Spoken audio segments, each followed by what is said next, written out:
Welcome. We are the Global Grandmothers Council Network. My name's Mayana Kingery, also known as Mama Tink. And this is Michele Margaret Telfer, who is the inspired divine goddess who invited me into the Global Grandmothers Council Network. So welcome, Michele. Well, thank you, Mayana, and welcome all. If to those that are listening, we are so grateful to be holding space for the sacred and divine that we are all nurturing from this point, and continue to excited to Mm, be. Mm. yeah. It was just a little over a year ago that Michele and I first met on a Facebook call and a messenger call in the middle of the night for both of us, I think it was. And from there, this nonprofit organization, Global Grandmothers Council, has come full force. We are now a whole year old.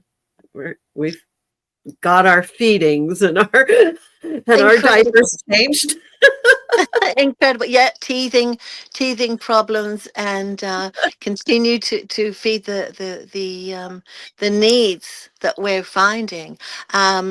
And there are many, and it's such a privilege to have had the response that we had, Mayana. What was it? We climbed, I think initially with Suzanne, we were at 1600. I think I reached out to you by way of a spiritual prompting, which we've noted previously. We won't go into Yeah. that, but was what a beautiful experience to connect with you and all your abilities as we further laid the pathway and reached out to, I think it's now what, 54 or more? 54,000. And We grew, women. we had 55,000, but there were some men in there and we took them out. So it's 54,000 and a half women. 54,000 and a half women. Go figure, on Facebook page. And I think they're in 50 countries around the world. So this birthday party, now that we've found our feet, is all about, I guess, as the outreach ambassador, which is such a privilege and an honor for me and my ancestral line and my daughters three, to have this as a conduit, to be the conduit here as outreach. We would love to know where we can go further to community, to establishing healthier environments socially, emotionally, financially. We would like to discuss all of the topics that are crucial to nurturing education and growth, um, and just move forward, supporting each other, linking arms solidly throughout the network that we are having already established, and further, right?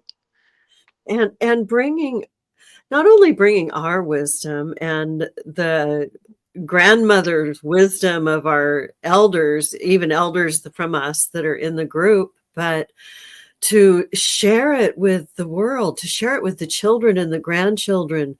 And the men need the grandmother's wisdom more than anyone. We need to be able to Yeah. gather it in a succinct way and present it. So this is one thing we've been doing with Grandmothers Magazine.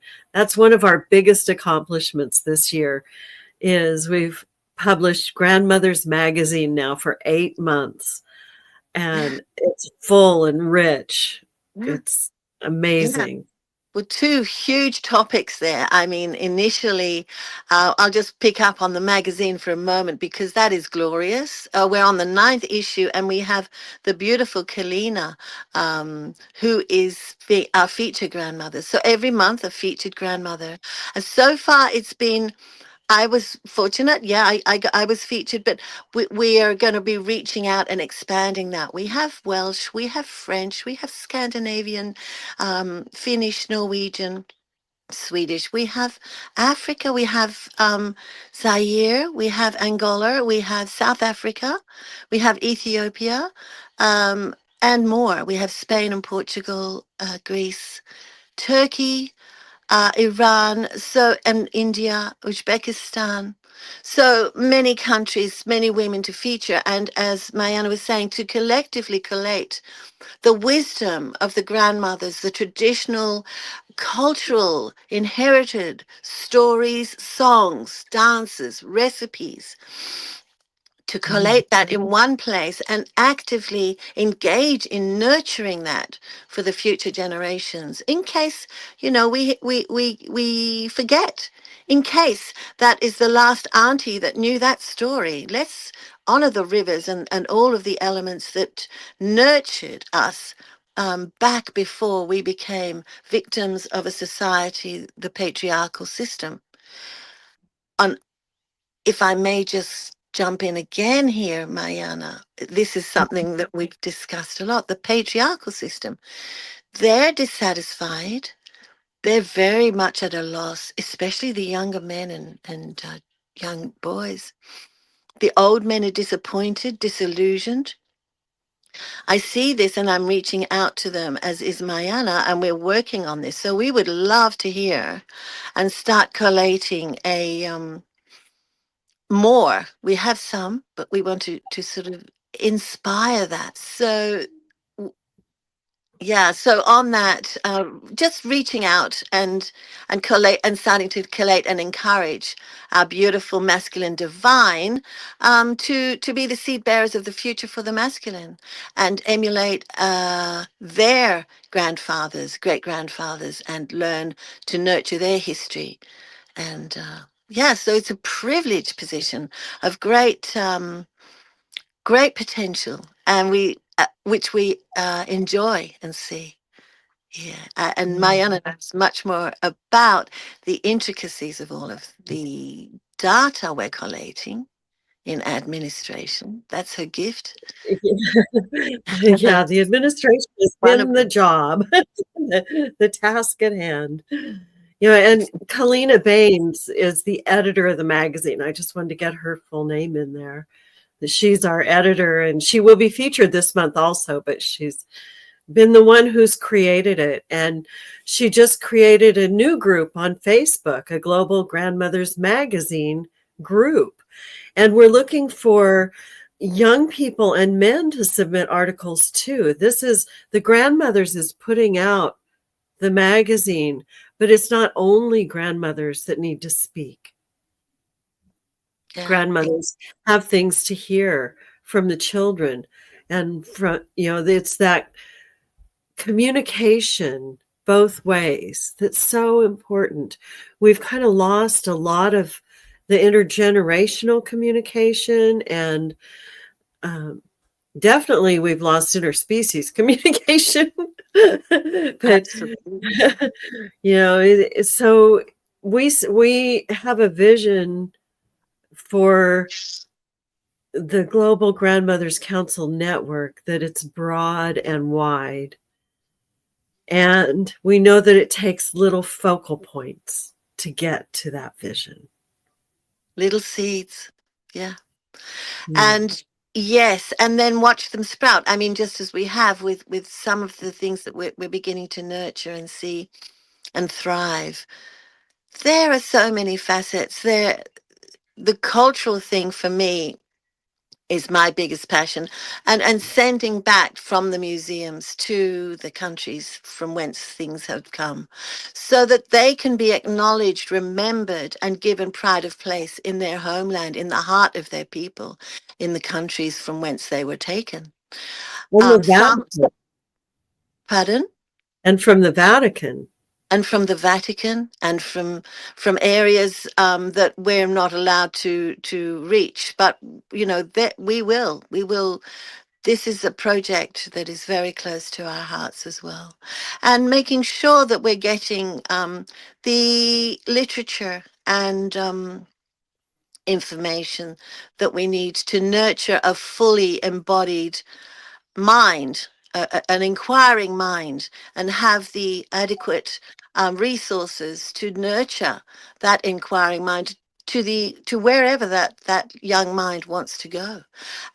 Unlimited information on topics that those children are inspired to pursue and follow, rather than um, all clad in the same clothing, attending schools in the same way. It's time to reinvent ourselves and stand in honor of our own personal sovereignty and respect the soulful journey of each and every individual, collectively, globally, through grandmother's wisdom. And as Mayana pointed out, we don't have to be grandmothers to have this acknowledgement. Honestly, we can be aunties, we can be women, we can be teenagers, we can be women of any sort. Grandmothers is a cloak, a mantle. It's just a term we use. Though many of us here are grandmothers and of that age, we're not sedentary, and we're moving ahead with strategies and plans to nurture. Hmm. That's one thing. What grandmothers see is each Hmm. individual child. They Hmm. don't look at the children as all the same. They see their individuality. They see the unique beauty and gifts of each child, and encourage and nourish that. And that's what our education systems need to acknowledge, that children are all very different.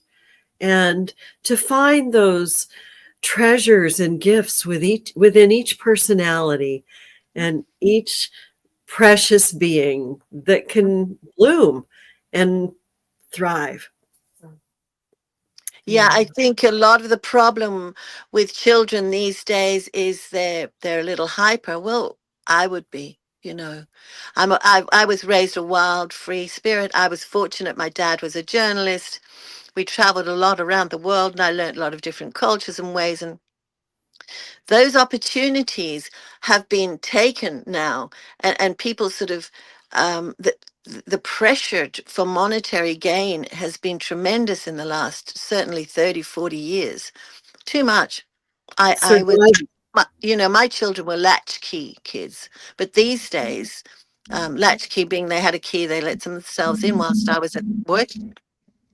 The the children these days are given, what this iPads and things as a grandmother substitute, as a what what does that do? It doesn't fulfill the child, and of course the frustration will spill over, and we have this plethora of children on medication. Are you This is not on my watch. Like, let's address this. Let's address They're it. so disconnected from nature. They don't have time in nature. There may be a little park they get to go to now and then, but a Mhm. manicured park is not necessarily nature. And to be able to be out free in the world, fear has stopped that. I Yeah. know when my children were young, Hmm. I couldn't let them run free in the city because there were unsafe experiences that they would encounter. Yeah. So to keep them safe, we draw them in, and to keep them safe, we sit them in front of a screen. Yeah. So, Exactly. but and parents are in such survival mode, working all the time, and often only one parent, and Mm. we've lost our greater families, our aunties and uncles and cousins, and those tribal Yeah. communities are needed for Yeah. humans Yeah. to thrive. Exactly. Thank you. Exactly. Well said, Mayana. Totally. Absolutely. We used to have a thing here. I don't know if you did in the States, called safe houses, where the Mhm. children latch if there was a predator, the children could run into that house. It had been screened and looped and connected to the community at large, and they would be able to be feel safe. Well, fortunately, my children never had to take advantage of that, but well, this is what we need to implement, I feel, and not just safe houses, though, safe places, and to take the burden off the parents that are trying to equate, evaluate, nurture sustain, and survive. And then there's their relationship. How do they even have time to remember who they were when they're working so many long hours? It has shifted a little bit post COVID. People are working more part time, and they're aware of the fact that, oh my gosh, I did survive those times with we did have fun, and have set themselves up to accommodate a more downtime with the family members. But as an ongoing, as a community, as you say, Mayana, a manicured lawn, manicured parks, and designate children might not want to swing. They might want to jump, whatever, they might want to climb a tree, Right. and, or even fall off a tree, just to have that experience, and not high, just, I mean, just to get out there, just to be a little bit reckless and let off steam, all the pressure of containment, you know, Hmm. yeah, bring back the You paddle know, we're splash. we're coming to a point in the world where things are going to change very rapidly, and artificial intelligence is a part of that. And it could be used Mm, to stop survival mode. mm, Artificial intelligence could do all of that work, and the mm, people could be the mm, beneficiaries of the mm, work instead of the product that makes the work. mm, Instead of the mm. people being things, they could actually be nourished Yeah, by the income that AI generates. yeah, absolutely. I mean, that's the ideal situation. That's the way to use AI. People are apprehensive about AI, but I feel like you that there are many, many advantages to it being able to set things up and keep the things rolling as we make this change into a more soulful meaning lifestyle globally, and bring in more awareness, and link the the countries, link the people with affinities, and with all sorts of basic nurturing food, drink, education, faith. There's so many wonderful facets which we've all but forgotten, because we've had our faces turned towards a very limited outlook, you know, of church or of schooling, very controlling. I think we're very, very lucky to have had, if you look at it like that, to have had that downtime, the COVID, you know. I It, think it was quite a blessing. I looked at it like going into your cocoon. It gave a lot of people the Mhm. opportunity to Mm, be the cocoon, but our essential workers didn't get that opportunity. And they didn't get to go in that quiet time and mm, enjoy those moments maybe with their children or in their family. They were still out there, and they're the ones that are the most at risk.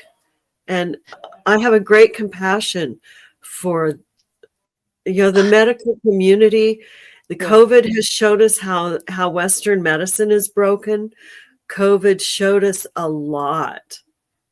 It showed us a lot. It showed us that the Venice rivers could be renewed in a week if we quit polluting them. exactly, exactly.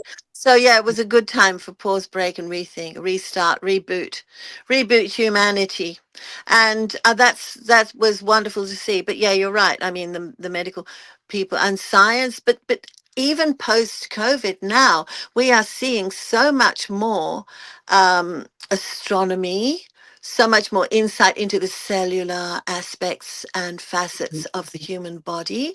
Certainly, neuropsychology and the rewiring of mind and attitude, and also reclamation of sovereign self over the church, and acquiescing to what the priest, or the interceptor. We are more now encouraging a one-on-one, our connection with spirit source, just as we are with all other assets. So it did break down some barriers but I think in both science and socially, and for that, as you say, it was a blessing. But gosh, we paid such a high price for it, and Very. certainly, you know, And there the were list. so many, and we could talk about this forever. Everyone knows what the challenges that happened and that are still going on. It's what can the Global Grandmothers Council Network do to help shift us? We just did the half moon transmission. So every half moon now, we're going to be having live Zooms, and we're recording them, and we're doing a transmission. And what I mean by transmission is we're entering a field of consciousness that is prepared, and it surrounds the whole planet and infuses humanity. And we are at not the full moon and not the new moon, at the half moon. We're holding for balance and harmony. So humanity can find its balance, find its balance in the chaos of the world that's happening now. Yeah, it's a beautiful feeling, beautiful feeling, and very, very excited to provide that space. And the vision itself it's a glorious thing. And that energy combined, we know energy combined creates energy combined. We have that from that. So it's just, yeah, wonderful to be able to provide that space. And And for it's our coming together, and it's the numbers of us coming together at the same exactly, time that exactly. And really will make a difference for we somebody feel across the world. exactly. And we see the numbers 54,000 women that are wanting all of these changes exactly, to have their heart felt, to be aligned in their life. The half moon, absolutely excited and thrilled that that inspiration came through. And we had the first one the other day, right? So the next We one is did. scheduled for when is the half moon? And obviously it'll be a US, Northern Hemisphere half moon schedule It's in and around yeah, that time. Yeah, yeah, yeah. I'm yeah. doing it at my schedule because I'm the one calling it. Okay. So it's on the 16th, Sunday, Yeah. September Lovely. 16th Perfect. Yeah. at 3 Great. p.m. We'll be live. We'll be Okay. live with the group for that. Yeah, That's so beautiful, Mayana. and Such a wonderful thing. yeah, and Looking so for, and you've had a heart calling also. You've I had a heart had, calling, I yeah, had. with healing I, the I heart. I actually had a couple of things on a personal level.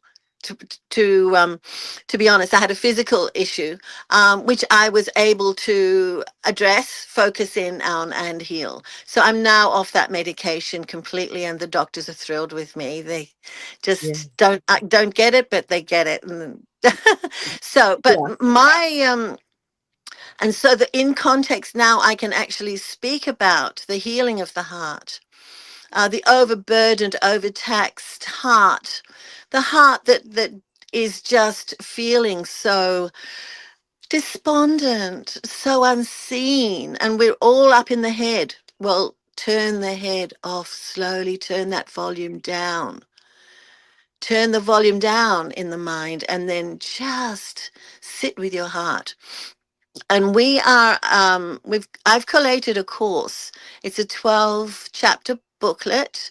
It's a course to action, which is what I have done, to realign with your heart, to bring joy and your own truth and light back into your heart, to find the temple of your own heart, and to look onto the sacred altar in the temple of your heart and see what lies on there. It sounds obscure, but trust me, it's a meditational journey which we're happy to take you on. We do have the course available. You can reach out for the course on our admin, and I think the first 20 are free. After that, there'll be a small fee, something, to donate to our collective so we can further with our plans and the things. But yeah, I'm very excited and happy about that. And the booklet will also be PDF form, I think, available Yeah. through And admin. it's so important that the work that we do now Mm-hmm. is to guide people to be their own guide. How do you Yes. how do Yeah. you get into your own heart and connect with the source of your life? Yeah. We all have a source of life within our heart. It's the same source of life that sources you and sources me.